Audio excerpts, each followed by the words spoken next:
Hello guys, in this tutorial you will learn how you can convert a shape in your whiteboard presentations on Wrike into a zone to export it, for example, as a zone later in a separate zone. So let us guide you through this. So head over to your whiteboard presentation in your Wrike space, select a given shape. You can also create one by using the shapes tool at the bottom.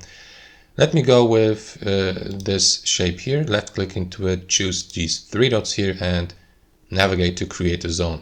Click into it, and as you can see, that's the zone now. You can, for example, give a title here or go through these options here. You can edit the title.